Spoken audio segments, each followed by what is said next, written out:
Thank you very much. I am standing here with Smeb as well as Homan, who's going to help with some translations here. It's almost impossible to know where to start with this match because there was so much craziness, but let's go ahead and start in Champion Select. What the heck was going on there? We had an Alawi, a Garen, a Galio, all kinds of nonsense. 정말 말도 안 되는 경기가 펼쳐졌는데 어디서부터 시작할지 모르겠습니다. 우선 챔피언 픽부터 좀 여쭤보고 싶은데요.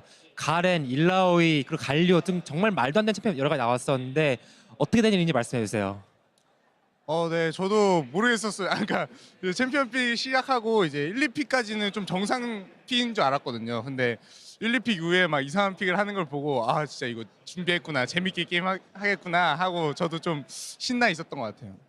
I myself am also very confused. For the first two picks, we thought they were going rather normal picks, but then starting from pick 3, I was utterly confused. And okay, they prepared for this. It's gonna be a fun match. And overall, I think it was very interesting. Oh, it was very interesting to watch, to say the least. Of course, you did have Jace, a slightly more normal pick, but you were up against Alawi. Alawi, not a champion that gets played in Korea or really in any region very often. How did you expect that matchup to go, and did you kind of get a sense of it more as the game went on? 이제 스맵 선수는 비교적 정상적인 픽인 제이스를 골랐지만 일라오이는 아마 처음 상대하신 걸 거고 일라오이 픽 자체가 여러 지역에서 잘 안 쓰인 챔피언인데 이제 경기를 시작하기 앞서서 어떤 생각을 가지고 시작하셨는지 그리고 경기를 진행하면서 점점 일라오이 상대한 법이 좀 익숙해졌는지 말씀해 주세요. 네. 일라오이 픽을 이제 좀 뭐 랭크 게임이나 그럴 때에서 이제 좀 많이 만나봤었거든요. 그래서 제이스라면 이거 손쉽게 이기겠다 생각을 했었는데 제가 이제 솔로킬 한번 따이고 그때부터 이제 정신을 바짝 차리고 했던 것 같아요. So I did play against Laoi a lot during solo rank games, so I thought it'd be pretty easy with my Jace. But after I got solo kid, it was my wake-up call. Okay, this is real. So after that, yeah, I had to play more seriously. And of course, the entire EU team there was standing up there with their awesome boxing shorts on. Was that at all intimidating for you to step up against this team that was sporting that attire? 또 특히나 이제 유럽 팀의 그 반바지 차림이 매우 인상적이었는데 혹시 그러한 유럽 팀의 모습에 좀 위화감 느끼고 좀 그런 긴장감 느끼셨나요? 아니요, 그 긴장감을 이제 악수할 때 알았거든요. 그래서 네, 악수할 때 알았던 것 같아요. 그 바지를 입은지. I just noticed that they were wearing shorts while we were doing the handshake. So until then, I wasn't intimidated at all. All right, but there, they sported that. I know you have a pair yourself, so maybe we'll get to see you in those some other time. Of course, now I want to look ahead to the 1v1s. You're going to be up against Reckless later today. You just played against them here. How confident are you in those 1v1s and making it to the finals for Team Fire? 나중에 스맵 선수 반바지 입은 모습도 꼭 봤으면 좋겠네요. 그리고 다음 이제 1대1 대회에서는 레클레 선수랑 붙게 되어 있는데 얼만큼 자신 있으시며 그리고 결승전까지 올라갈 그 자신이 좀 있으신 상태인가요? 네, 뭐 사실 자신감도 있긴 있지만 좀 이기더라도 좀 재밌게 이기고 싶은 마음이 커요. 그래서 어떻게 하면 재밌게 이길 수 있을지 많이 고민 중이고 레클레스 선수를 이긴다면은 다음 경기가 아니면 그 프레이 선수나 마타 선수로 알고 있는데 레클레스 선수를 이긴다면 결승 진출은 할 수 있을 것 같아요. Of course, I'm pretty confident, but other than just winning, I want to win in a very fashionable way, in a very fun way. So I'm thinking ways of how it would be the most interesting matchup. And if I beat Reckless, I think my next opponent would be either Mata or Prey. And considering that, I think I can go to the finals if I beat Reckless. That's what I like to hear. Maybe something tricky up your sleeves. Once again, Smeb and Homin on the translations. But Team Fire moving ahead, 100 points in the standings. Back to the desk to break down that game. Thank you so much, Dash. An absolutely wonderful interview after an absolutely fantastic match. And to make everything fun, maybe everyone should get shorts like that and sport them all the time. I think that would be a lot of you guys as well. Yeah, my legs would not look good in those shorts. I'm sure they would. So they talked a lot about the pick and ban. We're going to take a closer look. Zyrene, you were quite happily saying, well, hey, EU LCS, they seem like they have the right ideas for the composition of LCK. Yeah, I mean, there's all this stuff where it's like, you totally know, planned, EU, no coaches, stuff like that. They didn't have a coach on stage, and this was brilliant. Yeah. I thought that this was so good because the Garen into the Galio forces the Galio to build armor, wants to build the MR.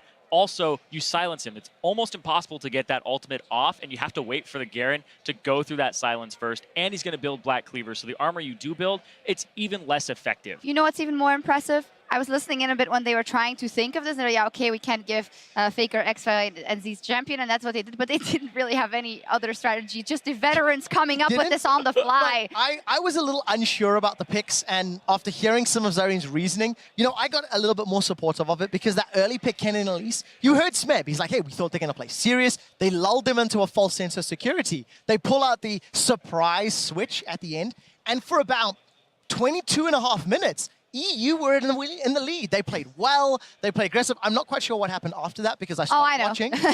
Yeah, yeah. A lot of team fights didn't go very well. You know, the TLDR. Let's focus on the good. Let's focus on the good. How's this doing for you? Hey. Let's focus on the good. Let's show you the perseverance of the Garen mid lane strat brought to you by Acer because he was popping off, especially in the beginning versus that Galio, and it started all the way at the bottom lane first with the first blood.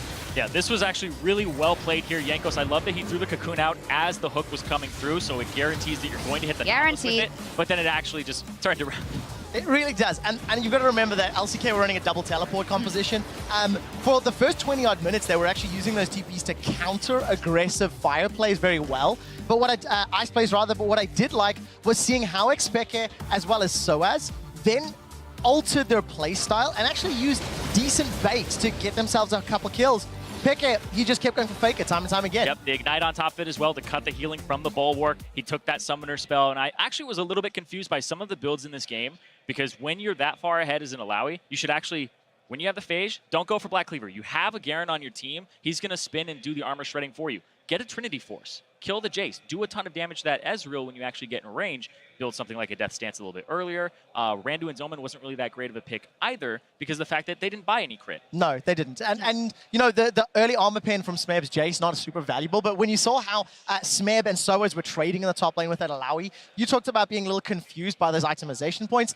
The LCK were hella confused by Alawi. We've got a couple of clips here of just how Soaz was handling the Alawi because it really felt like Bengi was terrified of that champion. Wouldn't you be of those tentacles? In a few minutes, Bengi's actually going to do a flyby. He comes in from behind, gets a perfect setup for a 2v1, and Bengi ran straight past. I did like how Jankos actually double-teamed with Soaz multiple times. Peke roamed up there a little bit later.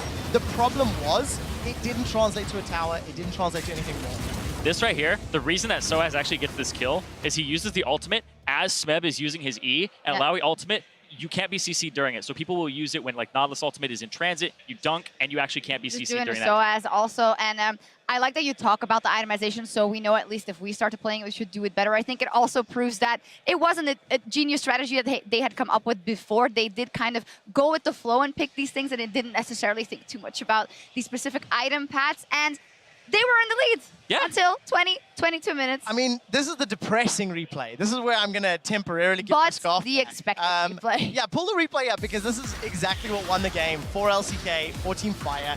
Look at the minimap. This is the most important thing. Soaz is a year and a half away from getting involved. Peke, Jankos, and Reckless, they just dive way too deep to try get Faker, and this is messy. I think Tafisho said it best. Team Ice had a lot of AoE, but you cannot use AoE when you're spread out. Exactly. Yeah, they just yeah, they overcommitted for no reason whatsoever. Kind of going too crazy in the chaos of everything, I do think.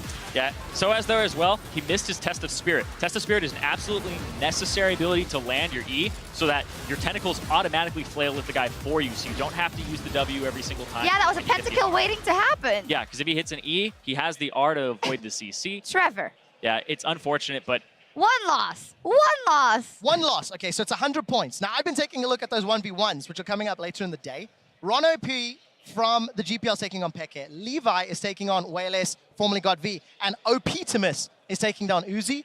Team Fire loses 3 people in the next round. Team Ice, 1v1. We've got All-Stars. Yeah, we do. Somebody else thought but you did take off your scarf, so there's not going to be any flip-flopping with the on and off with that one. We are going to Vamoose, but don't go anywhere. One for all and all for one. After the break, we'll be having some fun.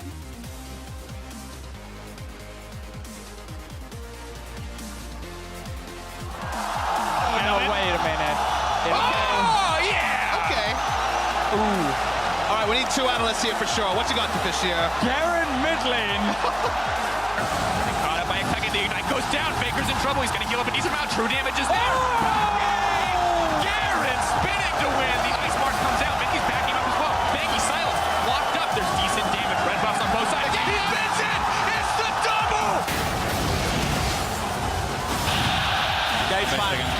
Faker is worth it, guys. Yeah, that is so true. Wait, Pekka, you want to see if we can take the red buff? And then obviously going out. A little bit out, having fun here. That was pretty good. Shock Blast gonna take him. Baker looking for the 2v1 in the meantime, but Peke gonna grab another kill. Redemption comes down. Team Fire looking to pick up 100 points here. And Korea reminding us why they are on top of the world. An all-star lineup crushing through each and every other region.